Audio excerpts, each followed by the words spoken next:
Good afternoon, and a very warm welcome, everyone, to this policy dialogue organized by the European Policy Center to discuss in comparative perspective two ideas on how to rethink EU's engagement with neighbors and allies in this new era or Zeitenwende that Russia's military aggression against Ukraine has prompted. Now, enlargement has been the EU's most successful external policy. By opening up the door of the European family to new members, the EU has in time managed to anchor stability and bring conflict to an end on the continent. But war is now back in Europe, and true to form, enlargement features once again as part of the EU's response. Last Thursday, the member states granted candidate status to Ukraine and the Republic of Moldova, putting the two former Soviet countries on a formal track towards EU membership. So far, relatively predictable, except that enlargement policy is no longer what it once used to be.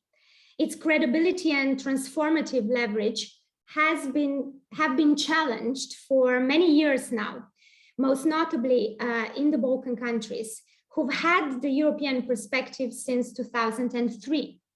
Little surprise then to hear the French President Emmanuel Macron saying that enlargement does not offer anymore the necessary political framework, or the President of the Council of the European Union, Michel, stressing that we must think beyond enlargement.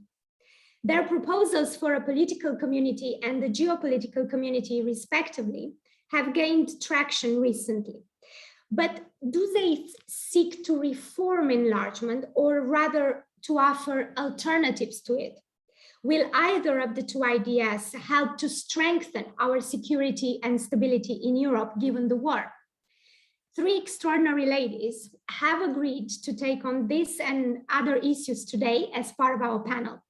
I'm delighted to introduce to you Her Excellency Ambassador Susanne Schütz, Director for Southeastern Europe, Turkey, OSCE, and the Council of Europe at the German Federal Foreign Office, Angelina Eichhorst, Managing Director for Europe at the European External Action Service, and Marta, Mucznik, Policy Analyst at the European Policy Center.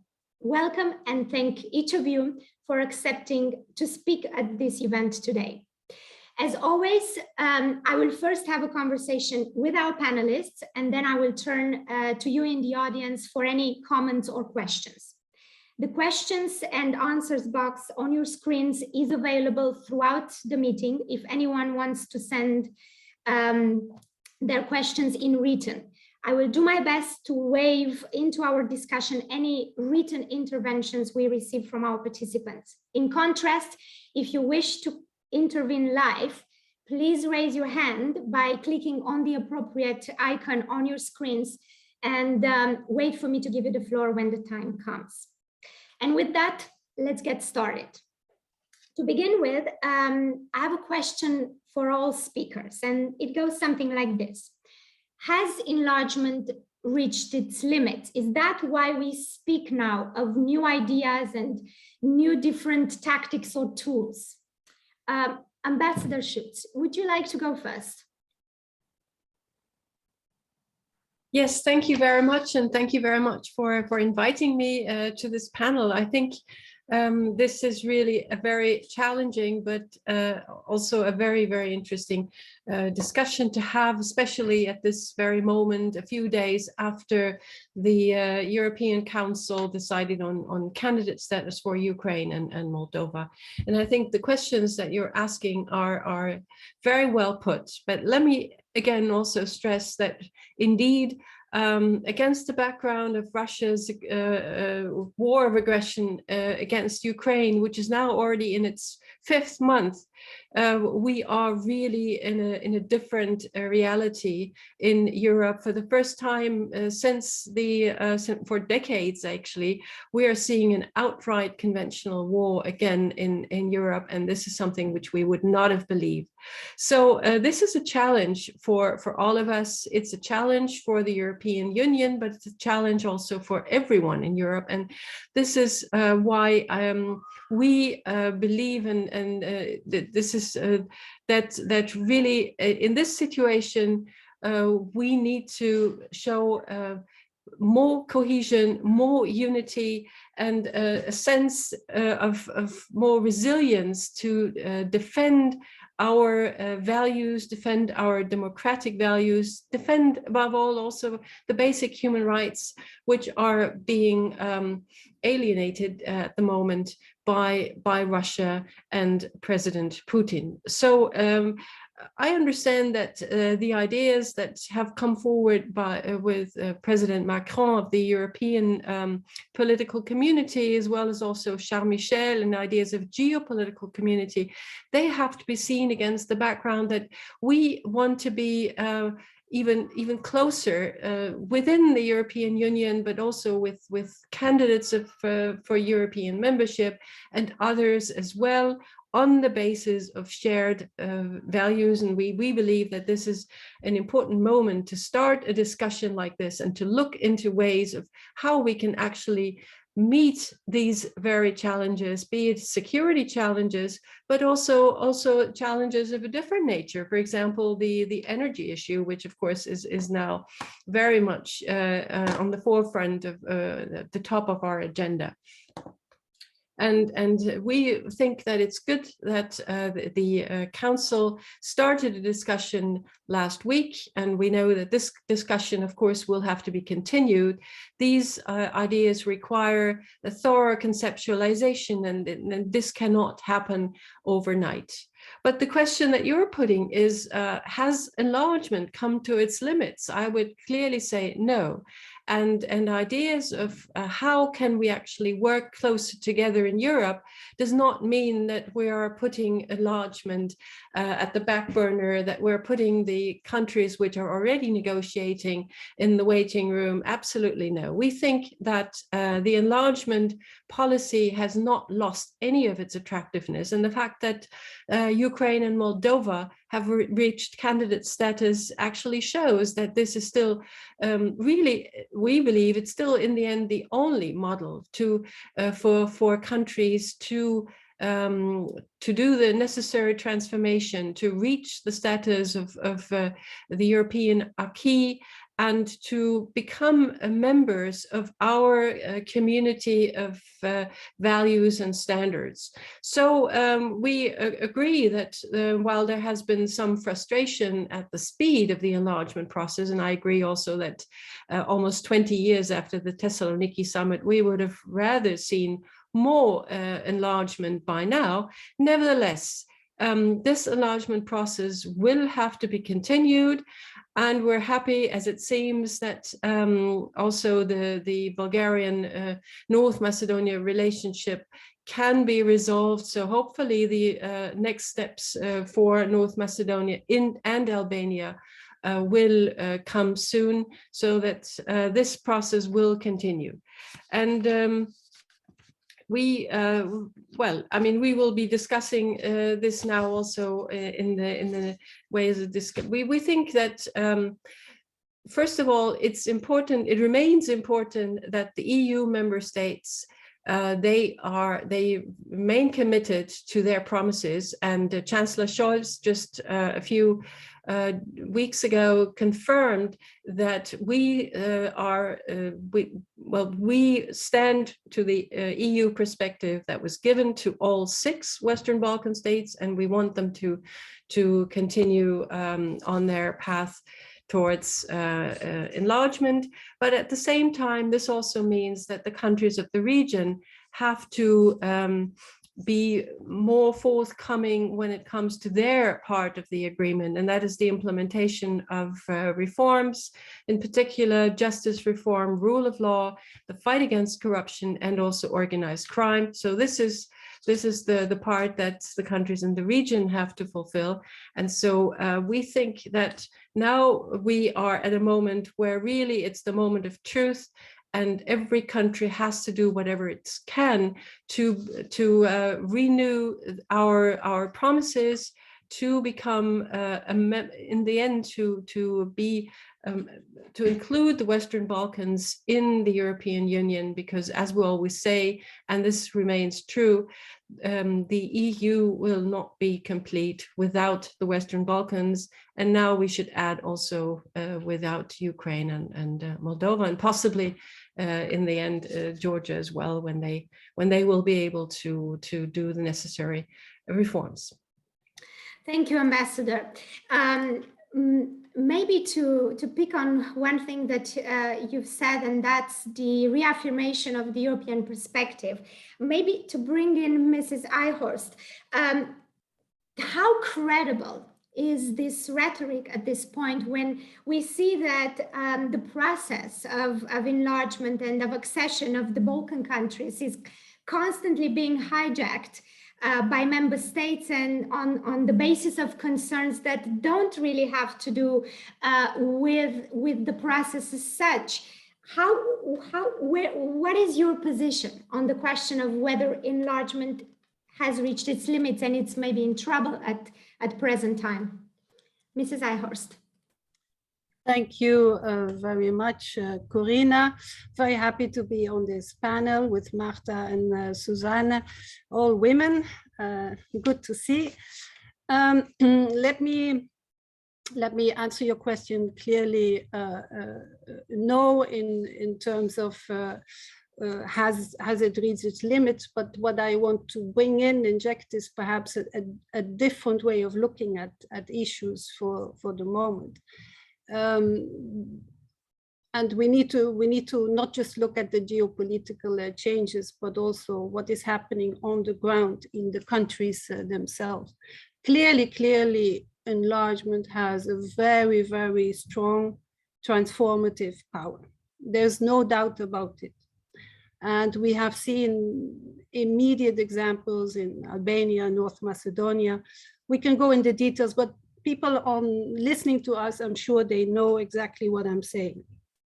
And that makes it so strong and so powerful as a policy. It's not just a foreign policy, it's an overall policy. It's an imperative for the European Union to be who we are and who we want to be. It goes right into the bone of our institutional being, of our entity. Look at all the different enlargement cycles. What happened in the past many, many years, perhaps since Thessaloniki, but certainly since the last big wave of enlargement in 2004 and then 2007, was a too technical approach to all the issues. And I'm saying that coming from the institution. So, this is not about criticizing, it is about having a rightly so rigid approach, because we always talk about the merit-based process and fulfilling the conditions needed. There is no doubt about that. But we already saw how important it is to approach the partners who want to be member of the European Union. Far more politically, we saw that in 2015 with the migration crisis, it pretty much turned around how we looked at the Balkans, how we worked with the Balkans, and from there on. And I'm happy to go into every stage. I started working on these dossiers in 15, and I remember, the first meeting I had with my team here in Brussels was, so when will Montenegro become member? When is Serbia in? And one of the team members said, but you cannot ask this question. I said, well, maybe you don't know the answer to the question, but that doesn't mean we cannot ask the question. And the fact is, all the people in the region ask that very question. but it is a very, very difficult one institutionally. We were daring in 2018 to come up with a document I'm very, very proud of, together with my dear colleague at that time in DG NIR, Viva Ruiz Calavera, on re-engaging Western Balkans. And with a whole lot of actions, we wanted to inject in the institutions with the member states to accelerate these processes. And we had also for each and every partner quite a good set of menu and with a good set of items still valid today. We made one mistake.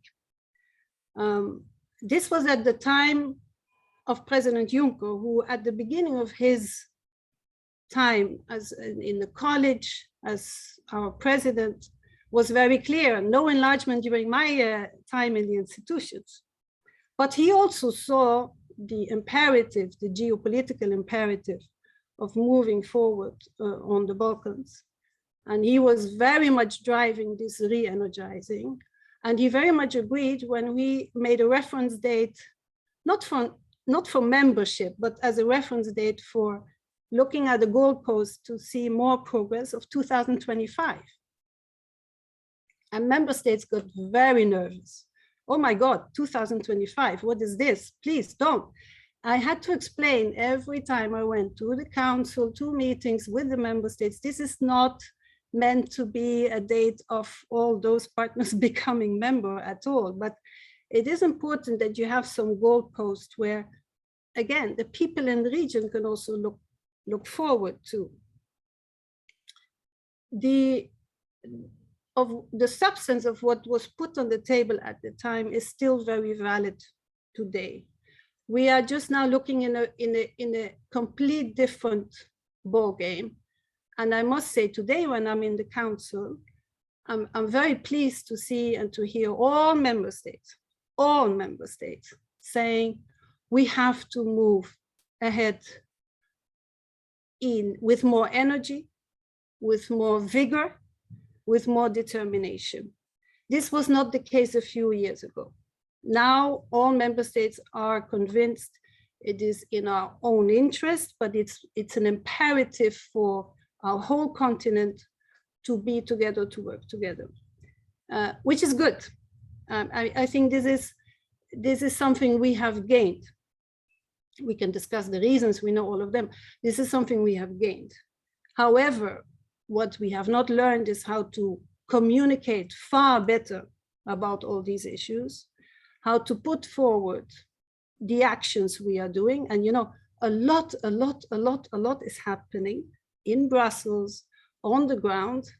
We try to get across in our media, in our public diplomacy, but we don't get the message always across. It's a big challenge. And a lot has improved since many years now, I think, on how we communicate and how we also listen better to our partners' wishes and what we can do to make this a truly joint effort and not Brussels telling partners what to do. No, we are one family. So, you know, there is where, I will finish, there is where a huge challenge is today. And that is not for us, but it's also for the leaders in the region. Because some leaders in the region have chosen to use the EU as for their political agendas, fine. Others don't. Which we have the same in member states. You don't always win elections when you promote the European Union.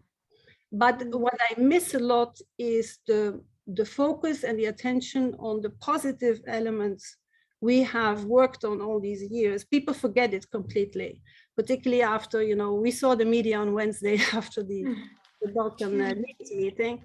Yes, rightly so. There's a lot of demand. There are high expectations. There is all of that. But let us not forget also what we have already achieved together. And when you say communication, you mean we need better communication between Brussels and the aspiring countries, or who is the target of that communication? No, for me, first and foremost, always the citizens on the ground.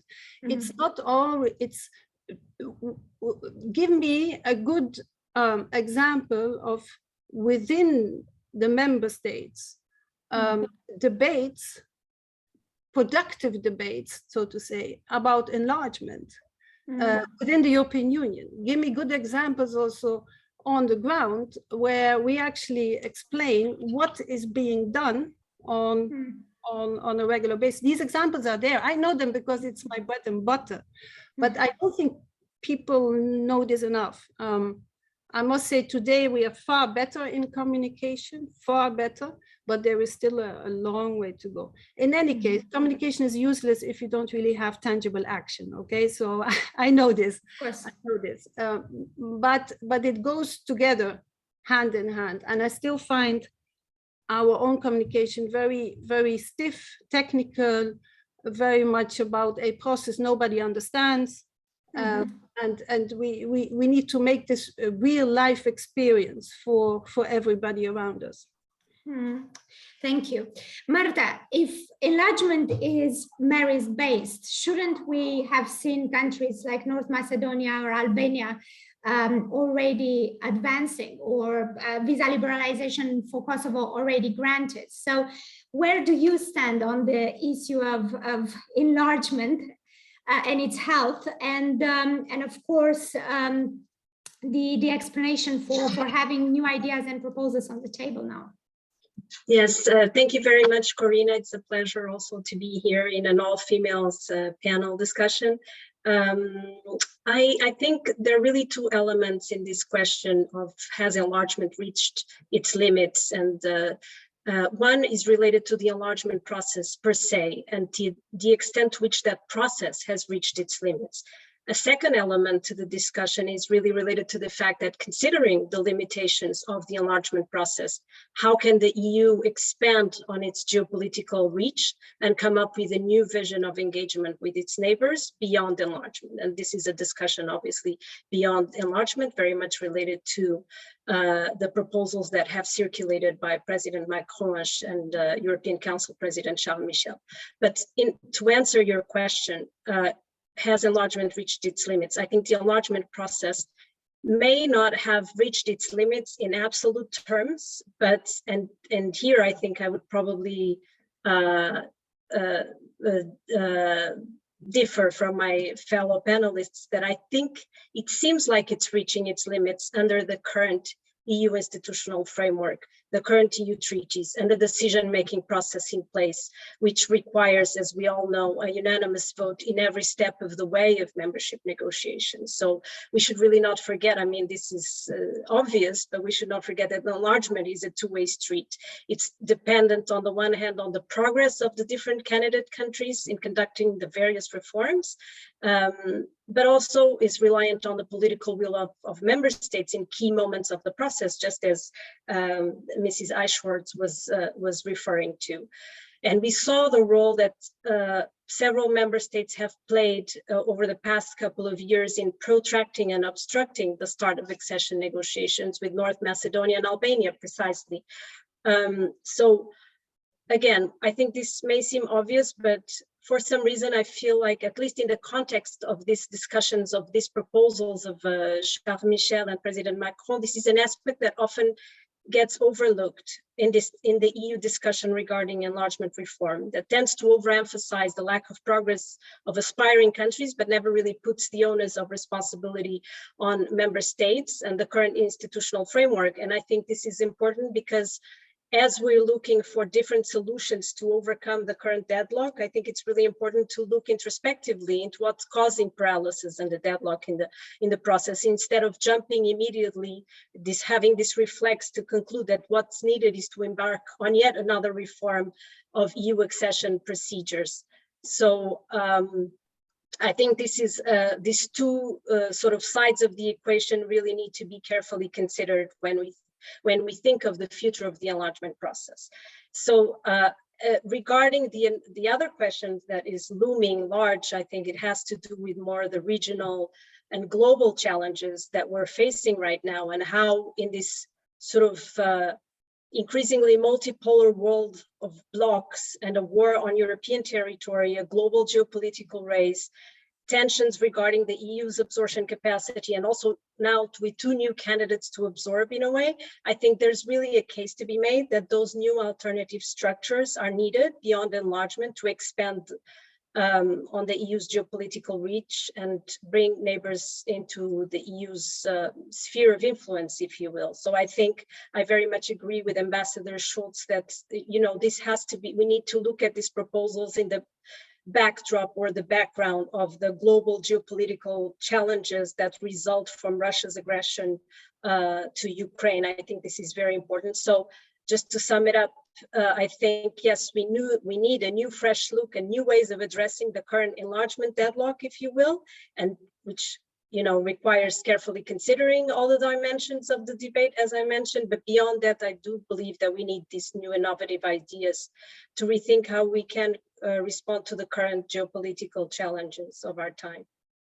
Great. So then let's look at these 2 proposals. Ms. Eichhorst, granted that both ideas are still rather vague, rather short on details, how do you read them? Thank you. I wanted to already inject in what Marta was saying now on, please keep a very clear distinction, it's not easy, between enlargement, the enlargement process, our policies, our instruments, the budgets, the whole lot, which is ongoing and needs to be re-energized, as we said, and there are many ideas on the table, we can discuss it later. Distinct from what the leaders have discussed last Thursday evening during dinner. It was a first discussion. I think it was good that leaders could exchange together. They had a few reference papers. As you said, there was a French non-paper.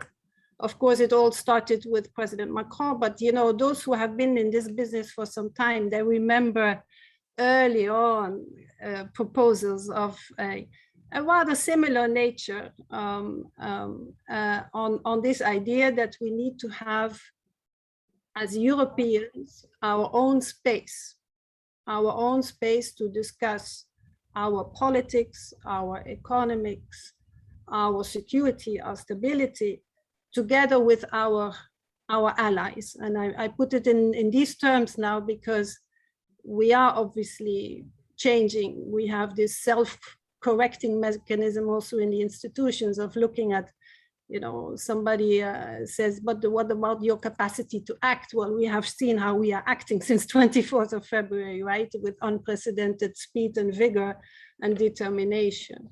But there is nowhere, it doesn't exist where you have a space where the EU sets the agenda, where the EU actually invites the participants to come around the table and to discuss as equals. And this is very important for all our friends and allies who are aligning with us, who have come out very clearly. Again, if I look at the Balkans, we have 3, we call them the 300%, which is Montenegro, Albania already before, but also North Macedonia have been aligning 100% with our sanctions and declarations. That's quite a big effort for a country like North Macedonia. So those who align, those who vote in multilateral settings, those who have been really discussing with us for many, many years already. If I look at our EEA partners, Norway, Iceland, Liechtenstein, we have very, very close. I mean, those 3, they are as close as can be to the European Union as a non-member, right? And they also align with us on our positions and what we discuss. You have others, we can go through all of them. But the point is here, it's a space for all of those European friends or those affiliated with European issues who want to be around the table. As you saw, the next presidency is asked to come up with the first meeting in Prague. Now we will all have quite a lot of work around assisting the presidency in making this happen.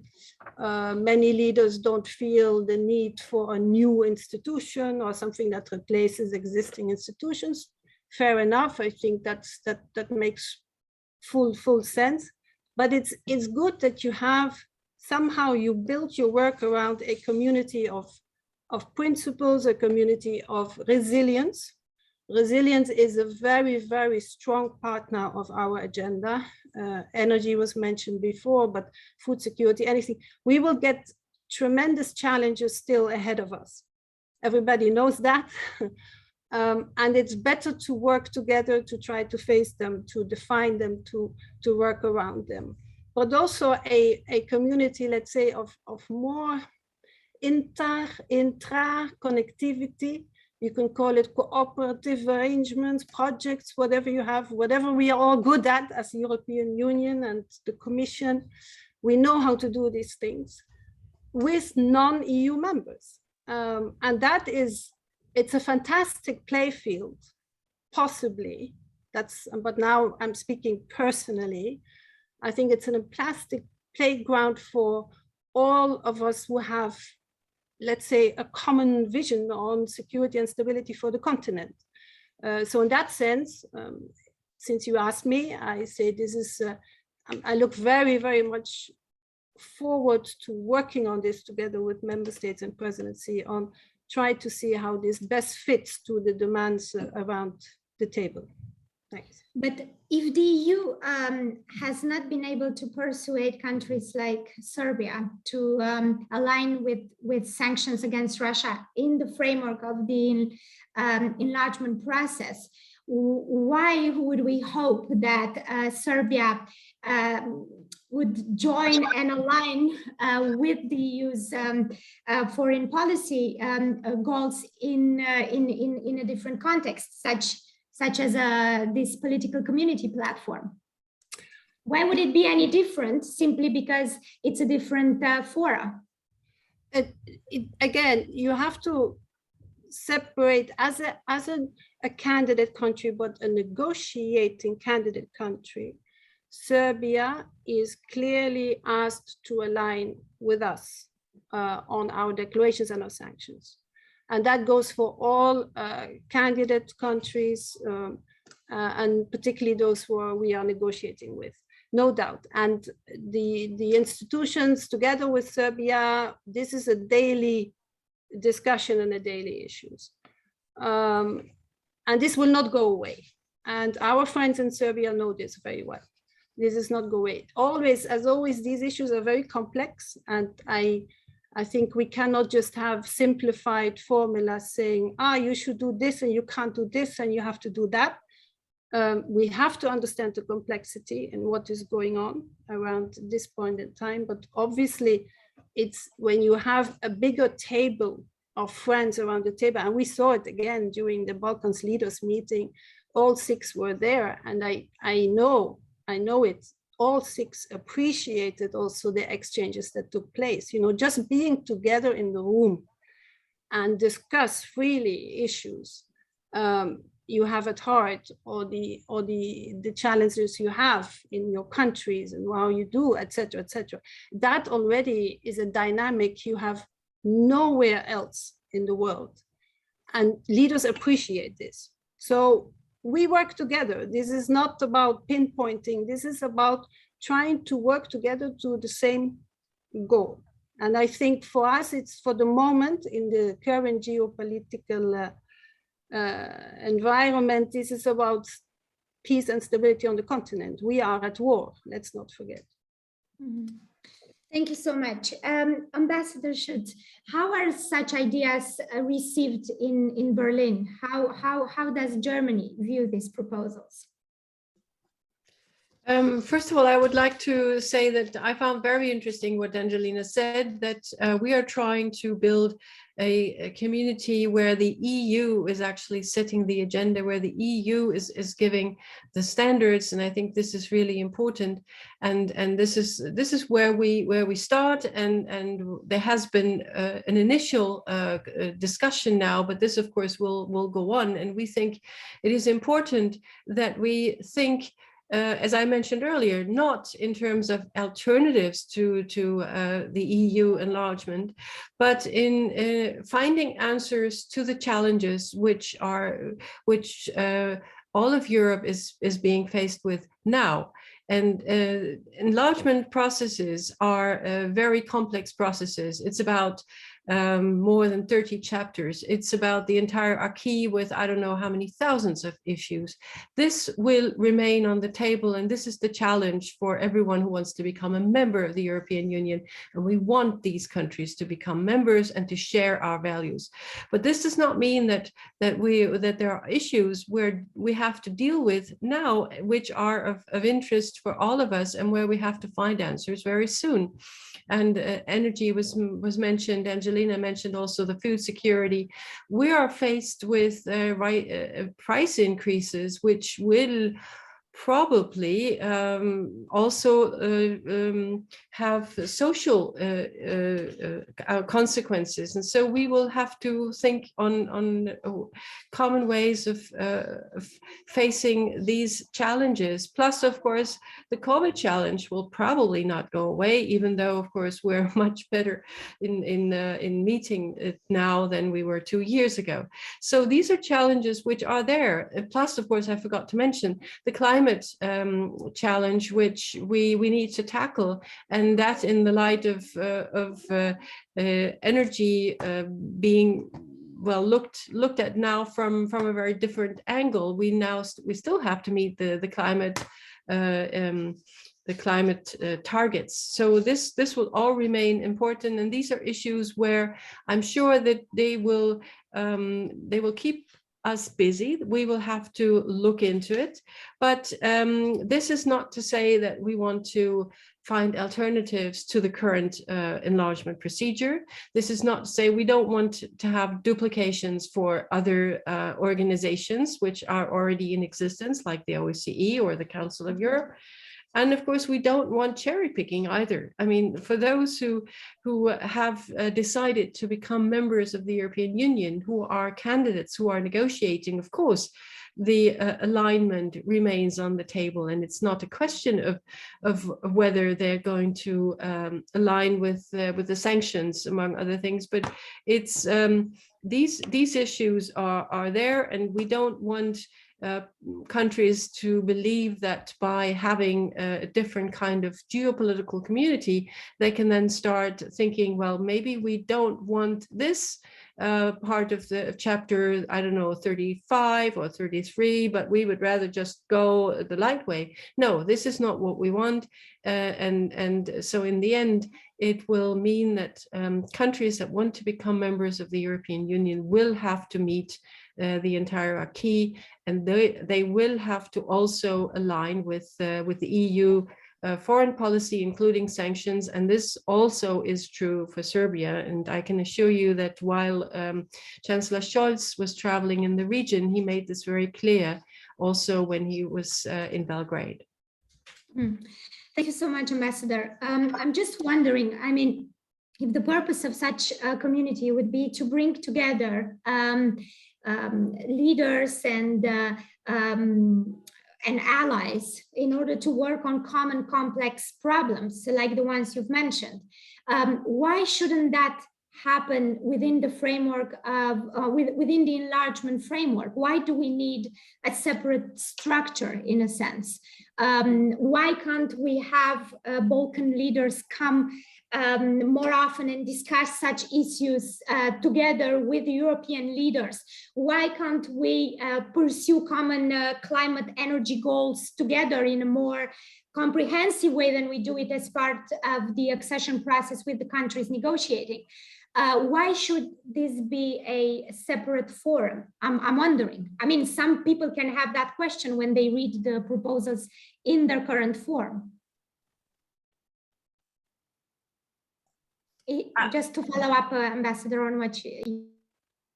Yes, well, actually, I don't really see that this is excluding one is excluding the other, and it's been mentioned that, of course, also already the new methodology that was introduced for enlargement foresees a more political approach.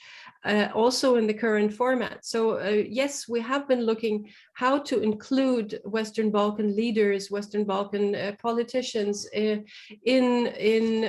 EU formats already, and I think we should continue looking into all possible ways of including the accession countries in discussions that we're having, possibly also parliamentary debates.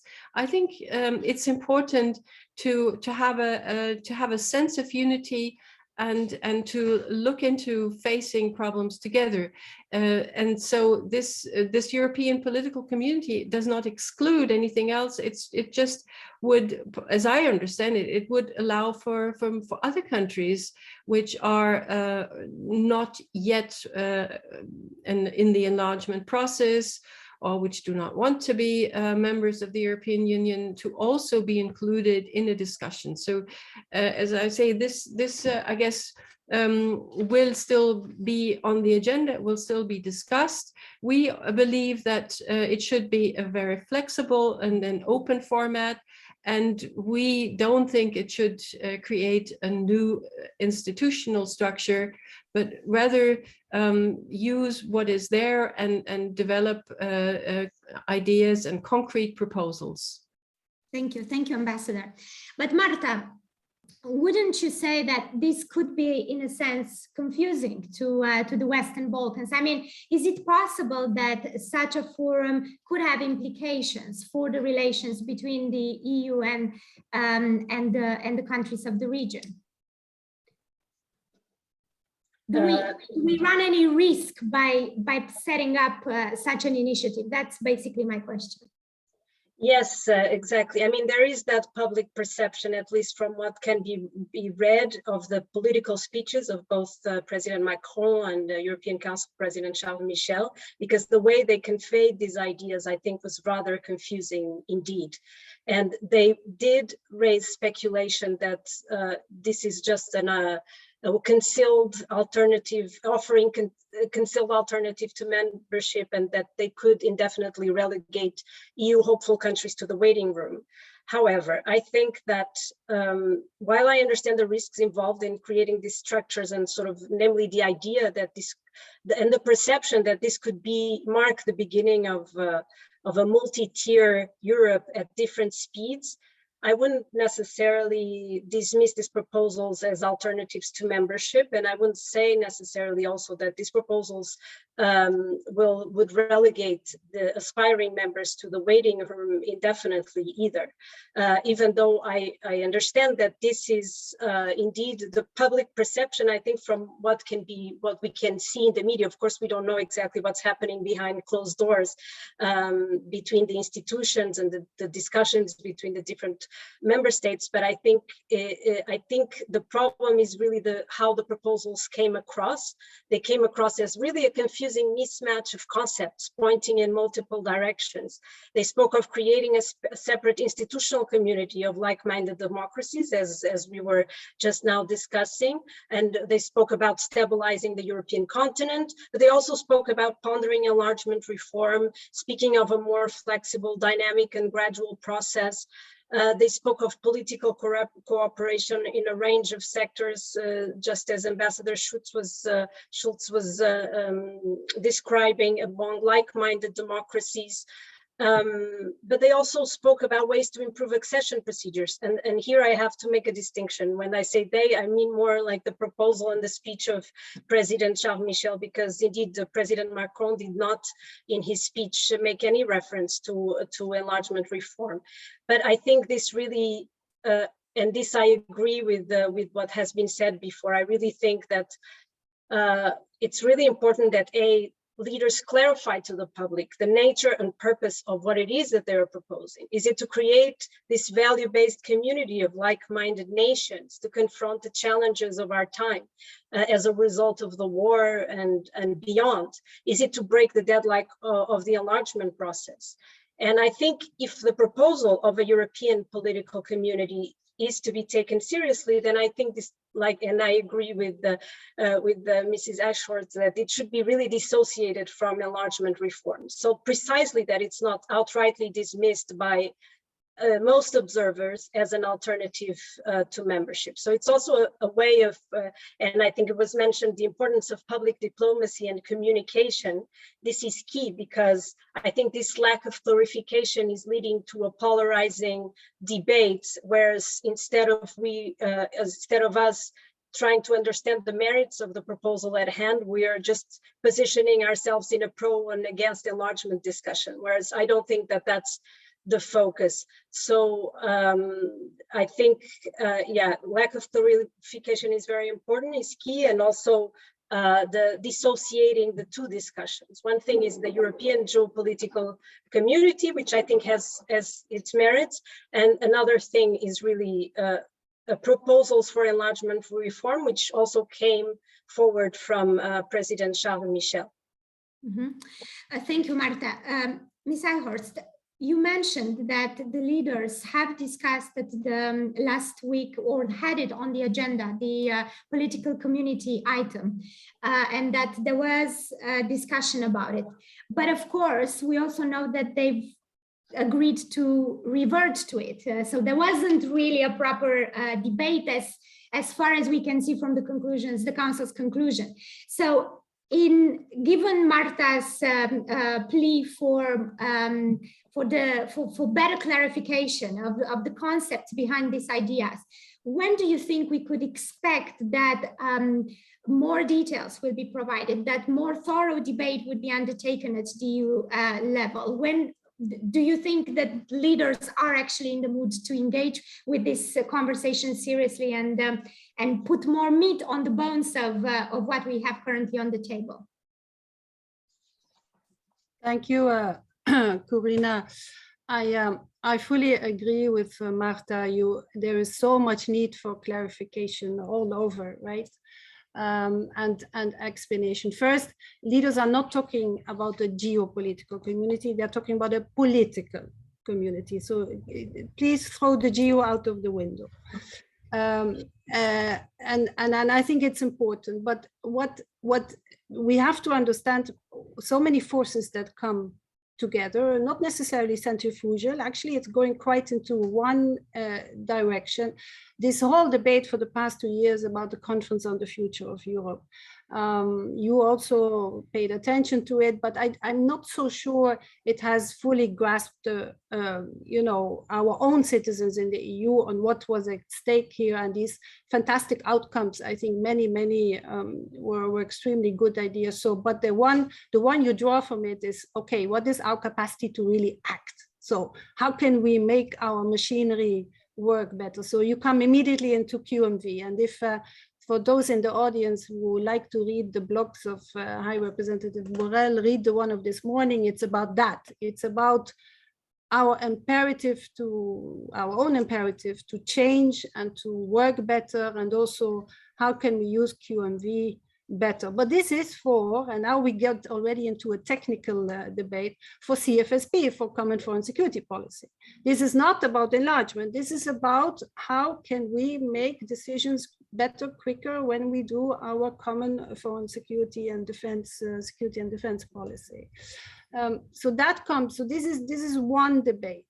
The future, our current challenges of a continent at war.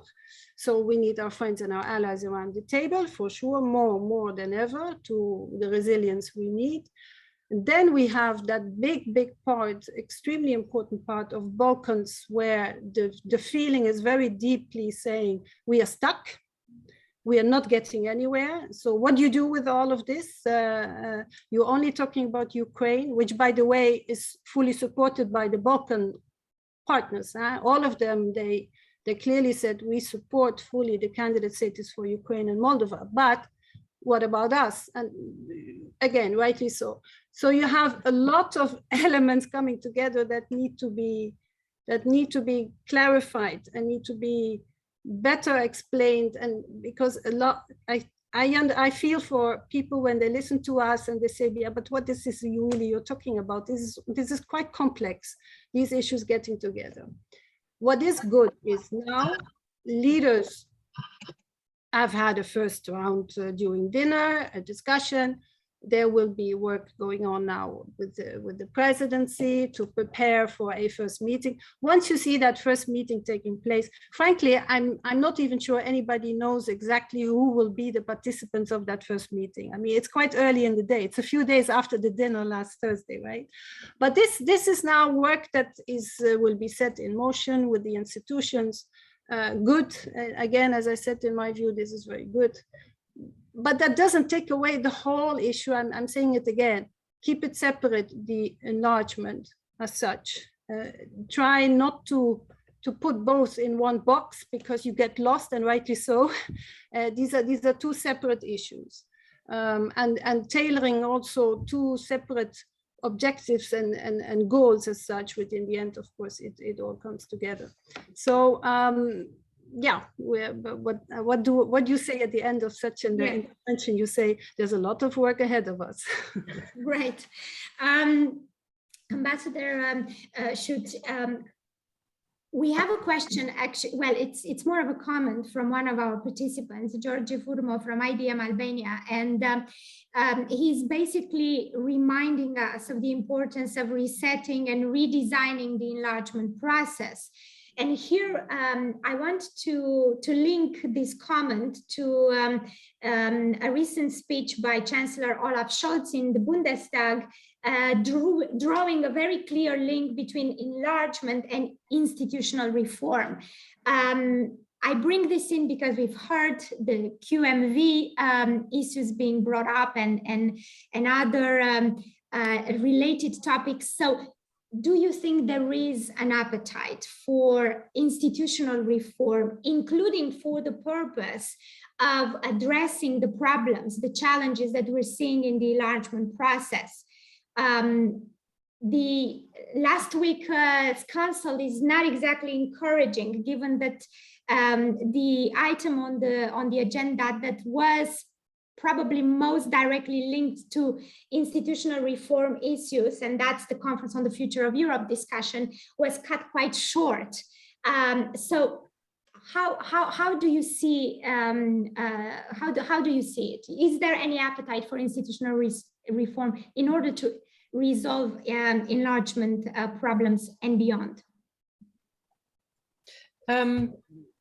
Thank you very much for the question. And as Angelina was saying before, one has to keep things separate. And so do not mix things up. First is the question of internal EU reforms. And I can say that Germany has for a long time advocated for QMV, the qualified majority voting. We would really like to see make this possible in order to advance decisions, not only decisions in the enlargement process, but this would of course cover all kinds of decisions in the EU. The problem as I see it is that in order to introduce QMV, you would still need consensus in the EU, and that is difficult, and it would still allow for certain countries to block this decision. But we are all for, and we want to see also reforms within the EU. But this has to be kept separate from the enlargement issue. And we don't want to say that while the EU is not reforming, we cannot continue with the enlargement process. I think, of course, both should go hand in hand, but the enlargement process needs to be continued because it's in our own strategic interest. And this is also what the Chancellor has said on many occasions. We want to continue with the enlargement process, but we also expect our partners to do their bit and to continue. And we mentioned before the frustration and the high expectations that are being met in the region. And I mentioned it earlier. I think both sides need to deliver. The EU has to deliver on its promises. And here I would, at the moment, I would also like to stress the visa liberalization for Kosovo, which has been on the agenda for many years, and the German government has put it into its coalition agreement, which means this is government policy that we want to see visa liberalization to move forward. And we do see some movement and some momentum at the moment, and we hope that we can actually bring this forward. But at the same time, it's also the countries themselves which have to deliver on the reform processes that they committed themselves to when they said, we want to become candidates, we want to negotiate. So actually, some of these processes have been slower than hoped for. And we know that for example, how difficult the justice reform in Albania is, and that it does take more time than thought initially. But we may also need some more commitment from leaders in the region to actually continue also with their bit of the commitment. Thank you, Ambassador. Ms. Eichhorst, Stefan Schreck from our audience is asking, is there any hope for QMV in this area? Is there any hope for progress without QMV? How do you see this? I was reading, indeed, I'm sorry, I do not see Stefan Schreck, but I assume he is asking about QMV. Well, in which one? In our CFSP, CSDP, or in enlargement? In enlargement in this area, so I assume he means enlargement, and whether there is any hope for progress in enlargement without qualified majority voting. Look, for the moment, the discussion we are having, and this was also what Susanne was referring to, is about the CFSP, right? Because you have to look a little bit of what kind of possibility you have in the treaty to use without actually needing to change the treaty immediately.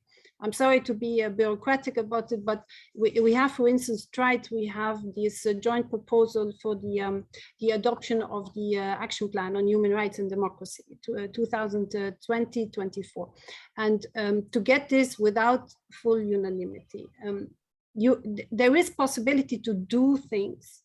It doesn't mean that suddenly then everything becomes QMV, but we are testing the grounds because we feel member states want this, the institutions, also President von der Leyen, she has been clear on this, of course, the High Representative many times. The enlargement process, it's an intergovernmental process. It operates very differently from common foreign and security policy, even though it's called well, I could say a successful foreign policy, but it works very differently. So you have at each and every stage, you have these intergovernmental setup, and that's why also enlargement is always discussed at the General Affairs Council, right? Before it goes to the European Council. And that is very important to keep in mind. It is not easy. It doesn't mean that I'm saying it's not going to happen. It's just not up to me to say anything about whether it is going to happen, but I'm saying it's not easy to change for the moment.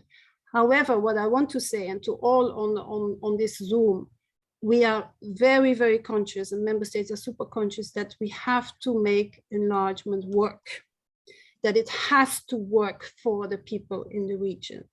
And that this time, once again, and for me, it's the first time I see all member states in the room saying, we want these countries in, and all of them, you know, that's quite something. And it gives us an opportunity to invite them more to the council meetings. We talked about energy. I know the Czech presidency has a number of ideas. We work with them on what they can do now. There's a lot coming out there. And it's very unfortunate that we could so far not open the negotiations for Albania and North Macedonia, because had that happened, then we would have a very different conversation today. But we are working on this 24/7 to show it and make it work. So in brief, having today QMV for enlargement, I do not see that happening for all the difficulties around changing what is needed. However, there were different ways of making enlargement faster, quicker, still merit-based, still rigid, but actually showing concrete results. What kind of ways? Because I mean, I agree with you that the geopolitical momentum now has also increased the political will, as you've pointed out, among member states to support or to advocate for the region's integration. And yet we saw that the decisions in terms of actions, the member states, the EU leaders didn't follow through at the latest council. So how can we make this work, in your opinion? What is there as options? Again, we need to know how to distinguish. There is a very different reason for every country or partner why things do not move the way they should move. It's not one for all. And it's very, you know, for Albania, and Susanne mentioned it, Albania has done tremendous work on justice reform, on a lot of it. This country has really gone through a transformation. And once Albania will start negotiating, I think, personally, I think it will go very fast because, you know, they have that machinery, they have the capacity, they will go. Montenegro, for different reasons, the past 2 years, Montenegro was called, if you remember, I didn't like the term too much, front runner, but okay, it was basically there for 2 years. And actually it proved not to be a good term because maybe that's why afterwards not much happened. But for 2 years, Montenegro did not move on the enlargement. I'm not talking about other issues. Today, there is a new impetus. Again, it's about capacity. Do you have all the people in place? Do you have the HRVP will hopefully also have this very much soon in his upcoming talks, let's say, about Montenegro. I can't say much more, but there is the whole point is for each and every country very different. Why doesn't Bosnia-Herzegovina have today the candidate status? I mean, it's heartbreaking. I know this. How come after all these years? But there are very specific reasons for that. I believe we have made, by the way, a good step forward for Bosnia-Herzegovina with the council. And now there will be a report on the progress on conditions. But frankly, here, the work is up to the leaders in Bosnia-Herzegovina. Right. They have the list of issues, they know what to do. It has to be done. Nobody can do that for any leader. Yeah, I mean, you're absolutely correct, except that, of course, the reasons for North Macedonia are also very specific, and they don't really have to do with the country. They have to do with the EU side. So how do we resolve this situation now? Because even if you just take the specific case of North Macedonia and look at the French proposal, which it's not accepted in Skopje, at least this is what we're hearing so far. How do we prevent in the future that such bilateral issues, stop again, block again the process? Yeah, thank you for giving me opportunity just to come back to North Macedonia, because again, a country, a partner that has completely transformed, had to change its name, and we cannot say often enough on what the people and the leaders in this country have gone through when it comes to their relationship with neighbors, with the EU in the region. I will not say, and you will not forgive me, you will forgive me, sorry, for not saying too much at this point in time when the talks are still ongoing between Bulgaria and North Macedonia. I will not comment. And I think it's better to let this play out and to just hope that they will find, to me, it has to be an agreement which is mutually beneficial. Otherwise, things cannot hold. This has to be mutually beneficial.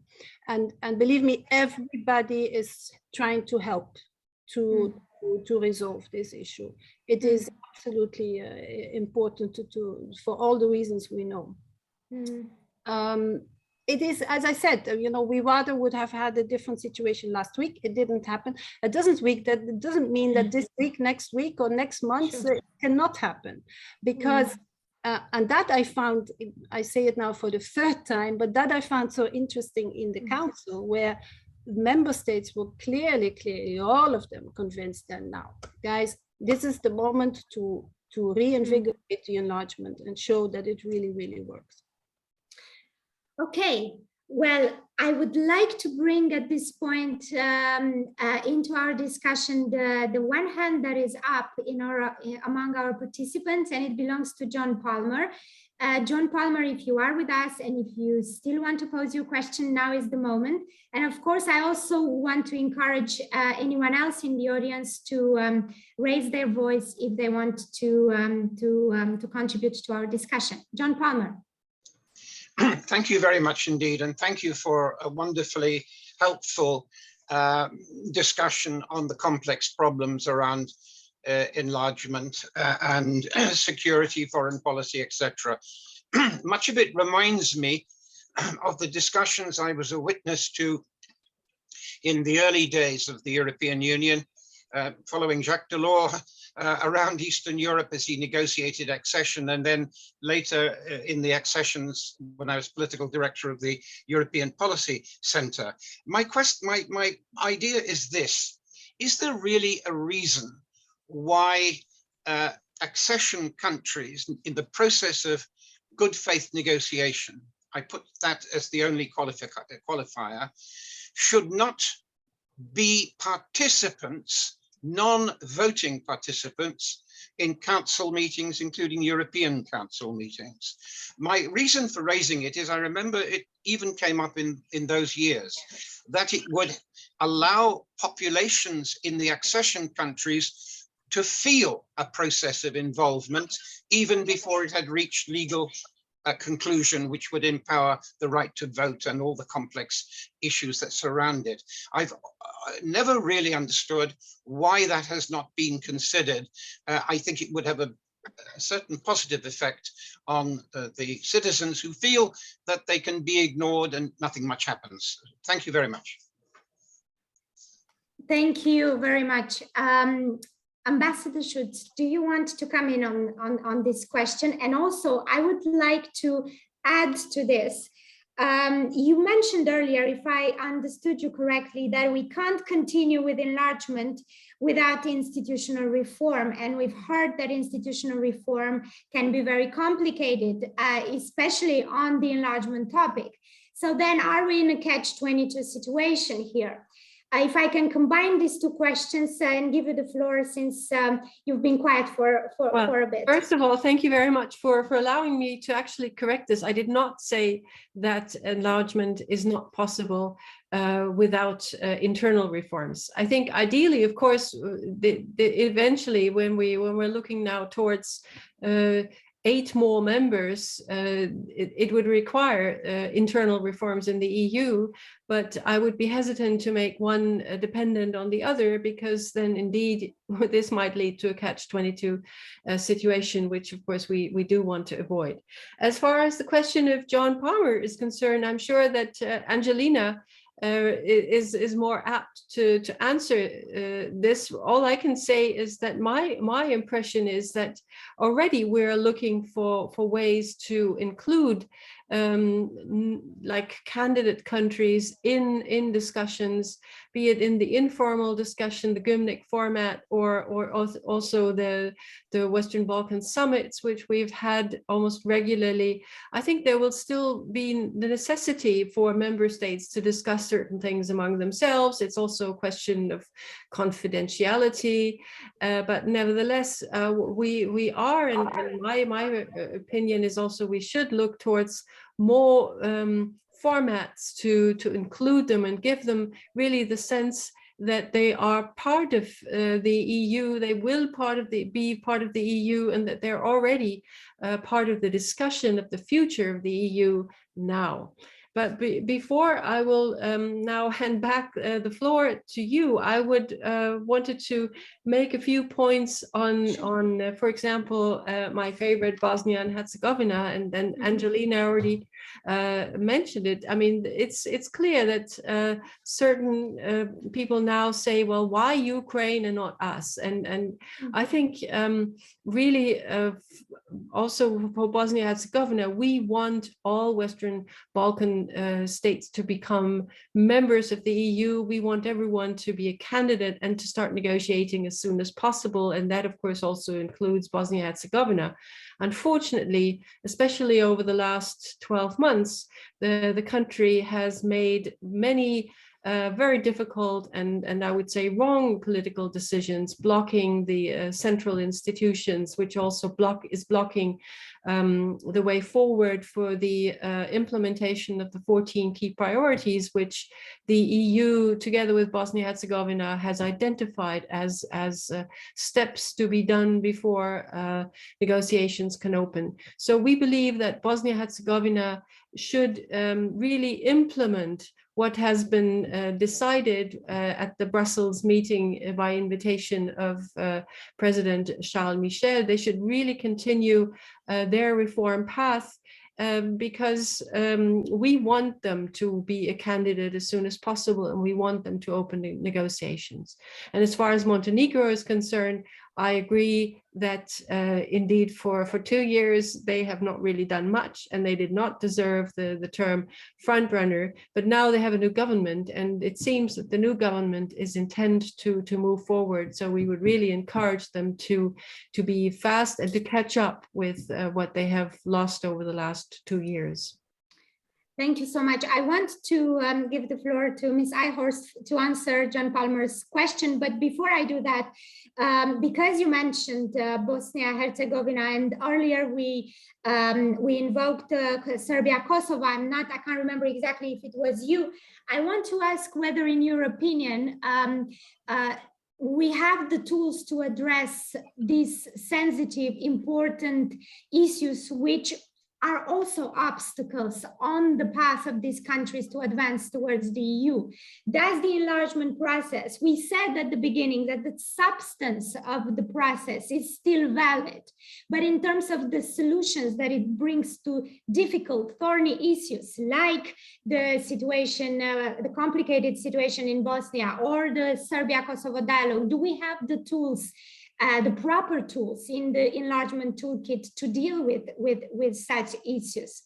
Ambassador Schütz, just to follow up on what you said, and then I'll come to Ms. Eichhorst. I think we do have the tools to address the thorny issues. The incentive for the countries is to become members of the European Union. And this promise is not a hollow promise, but this promise has been reaffirmed and actually has been much more prominent over the last few months, where everyone in the EU 27 has now stressed on many occasions that it is of strategic importance to continue with the enlargement process and to have the Western Balkan states in. And as far as Kosovo-Serbia dialogue is concerned, I would like to at this point also mention the EU Special Representative Miroslav Lajčák, who is really doing a wonderful job and who has our full support in trying to bring forward the normalization dialogue. And I should mention that just last week, he was able to negotiate or to help the two sides to come up with an important roadmap on the electricity issue. So we do see that it takes a lot of patience, and it's not easy. It takes the political will and the commitment of all sides, but the instruments are there. Okay, thank you very much, Ambassador. Ms. Eichhorst, I'm reverting to you for John Palmer's question, and then I will bring in Simonida. Please, the floor is yours. Thank you so much, John, for your question. Super on the spot, because this is exactly what we are discussing right now. Perhaps a little late. I saw this all sort of going very close during the vaccine crisis, the COVID-19 crisis, where in fact, obviously the Balkans, but not just the Balkans, because we always forget our very close allies, Norway, Iceland, Liechtenstein as EEA, but also Switzerland as an EFTA country. You know, we are super close together on all of this, but still they are not in the room.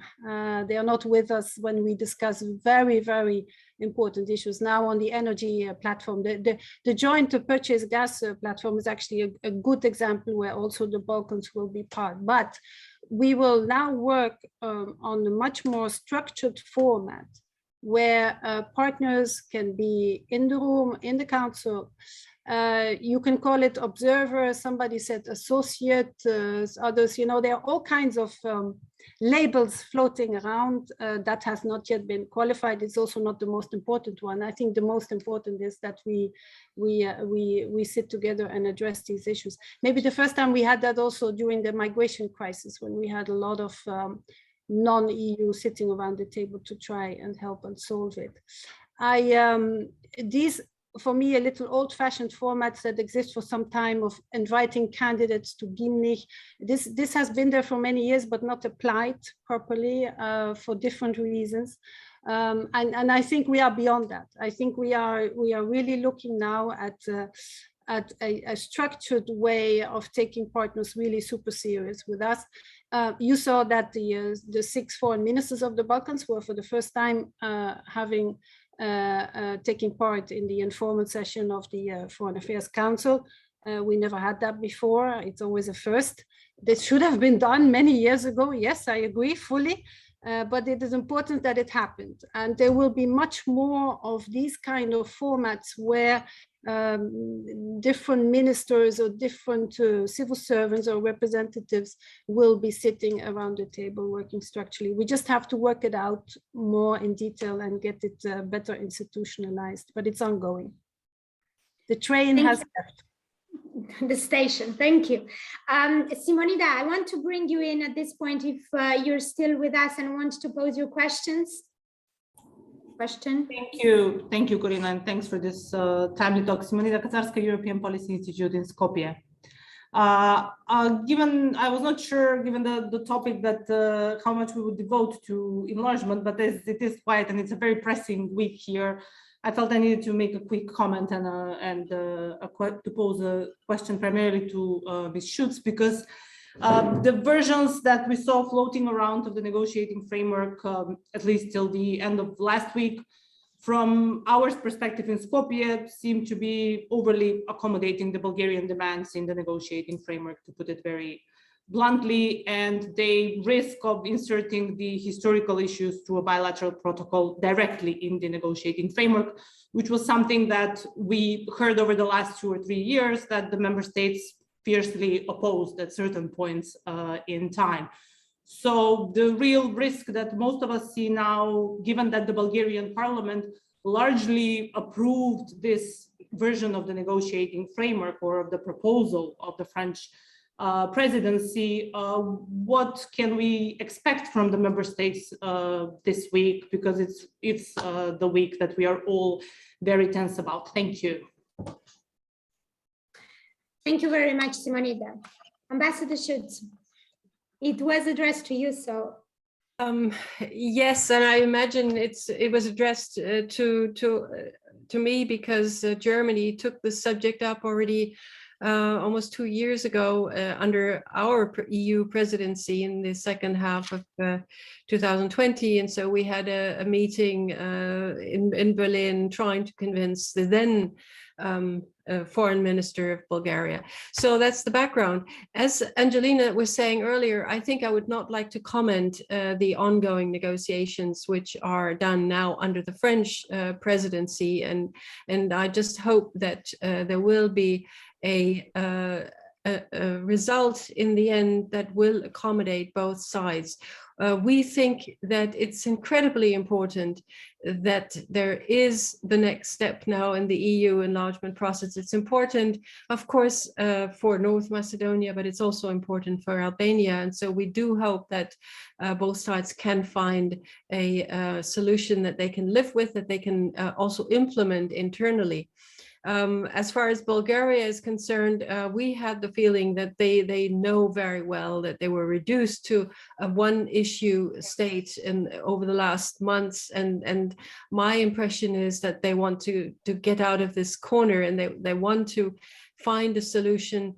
And the hope would be that as this then will be implemented, that they will not come come back to their possibility to veto in the future. But as I say, let's now first see how France is bringing the sides together. There was some confusion also over what was actually being decided by the parliament and what the government will then take up. So this is too complicated to be discussed here, and it should be really left to the parties themselves. Okay, thank you very much. Marta, you've been quiet for some time, so I'll come to you. Obviously, quite a bit of challenges in the enlargement process, and we heard from Ambassador Schütz that the perspective offered to the Balkan countries and now to Ukraine and the Republic of Moldova is not a hollow one, and yet we see how difficult it is to actually put our money where our mouth is, right? Or what is the expression? So do we need to rethink enlargement? How do you see this point? Hello, just making sure that I can be heard. Yes, we can hear you. Yes, okay. Yes, I think, yeah, there is the need to rethink enlargement in some ways. I think there's a lot of proposals actually floating around as well too that are proposing a reform of accession procedures.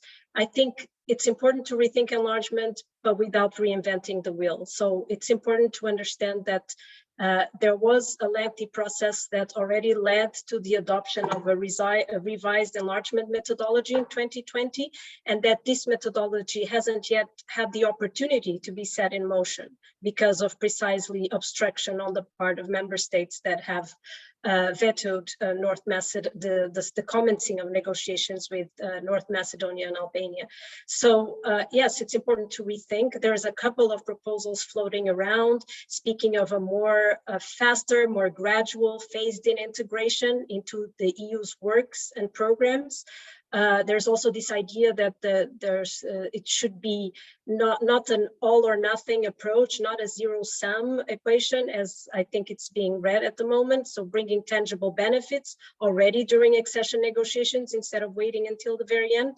And also, you know, the principle of reversibility, suggesting that the benefits could be withdrawn when a country backtracks on the rule of law. I mean, these are just suggestions. I know there's suggestions. There was in the media a non-paper of Austria, non-paper that circulated.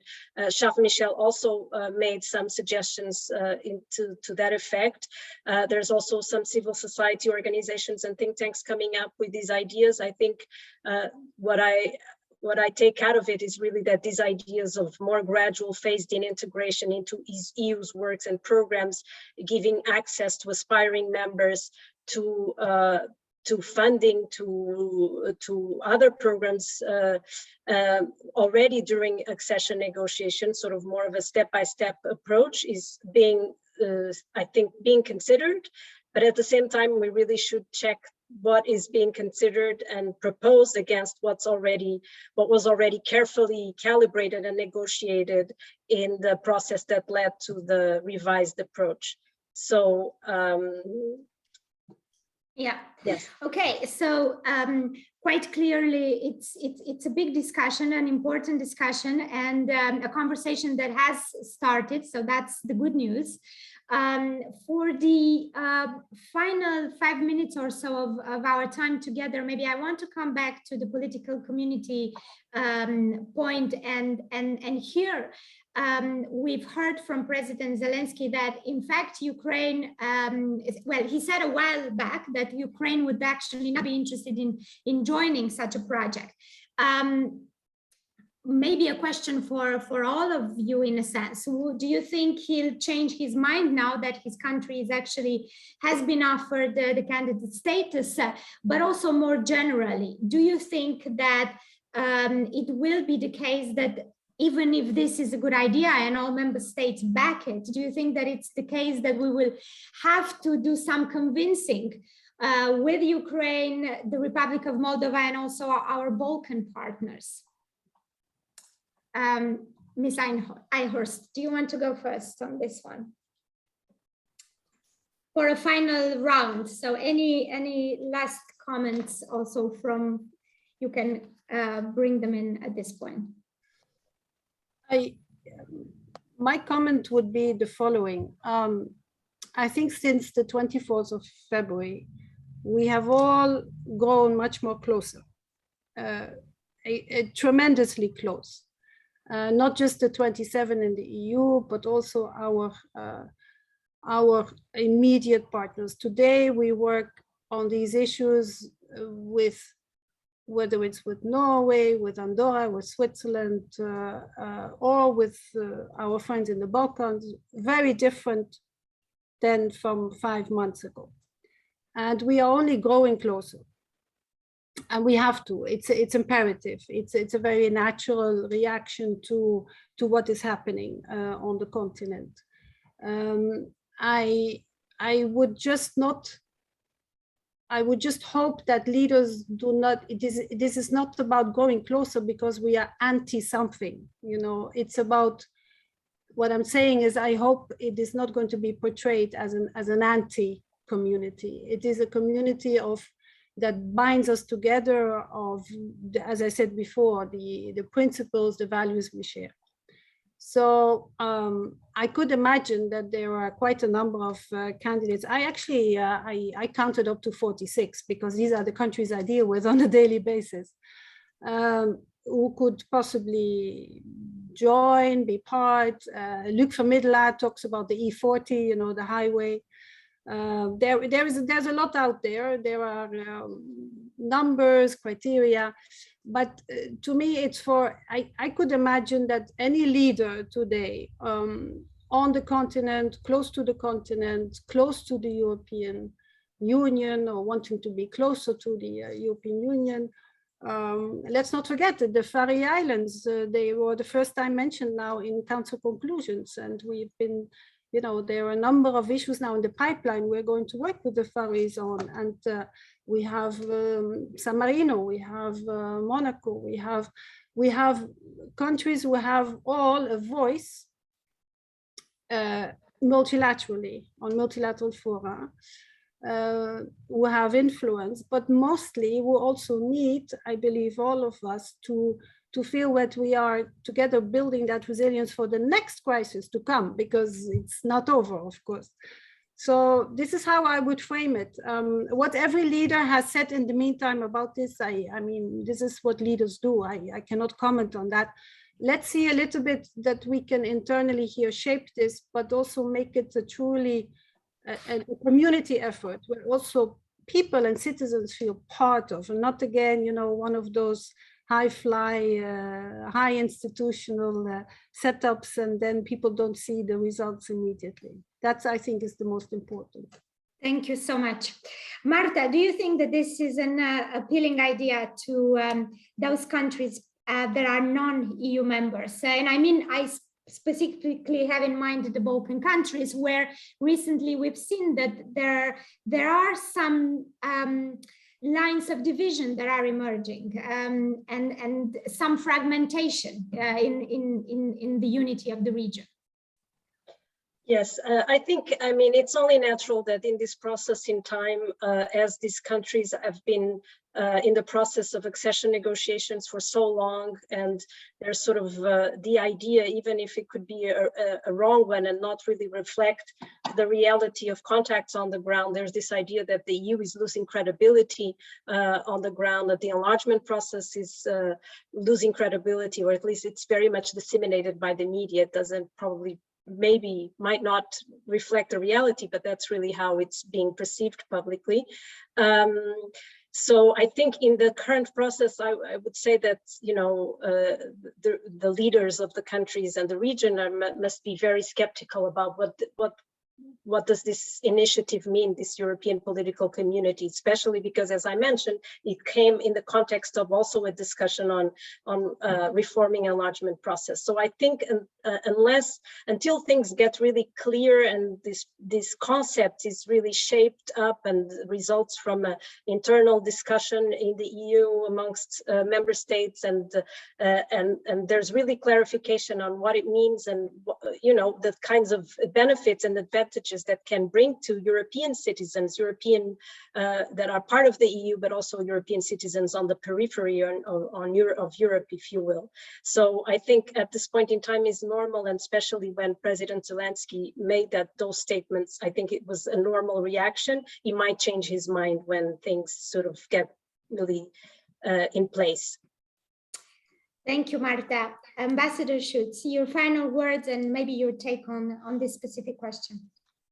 Yes, thank you very much. I can only add to what has already been said, that the more discussion we have, the better. I think there are many issues which we will have to be dealing with, and we have the enlargement process. I don't think that there is the need to rethink the process, but there is the need for more dynamism, for renewed political will of both the EU part and the countries in the region to really fulfill the commitments in the interest of the people. Indeed, for the people, this is really important, and we want the people to stay and not to come to, for example, Germany. Not that they're not welcome, but they're needed for the buildup of their country. And as far as Ukraine and Moldova are concerned, yes, I mean, they are facing incredible challenges, and we have no time to list them now. But nevertheless, we are very happy that they are now entering into the candidate process of the EU, and even the process itself, it may take a while, but even the process itself will be of incredible importance for them. There are so many issues which will be still have a transformative power, even if there are many challenges like Transnistria, like Crimea. I mean, all of these issues which pose many question marks, but nevertheless, to enter the process, to be part of the EU family, potential part of the EU family, to share EU values, I think this will be incredibly important. And I think we're all looking forward to supporting Ukraine and Moldova, as we are also supporting the Western Balkans to speed up their processes and to become members soon. Absolutely. Very, very grateful to for your insights and for your participation to this discussion today. Many thanks also to our audience for staying with us. I wish you a wonderful afternoon. Good luck in your very important work. We will continue this discussion, and we'll keep attention to both the political community idea and enlargement. And we look forward to welcoming you at our future events. Thank you very much, and a very good afternoon.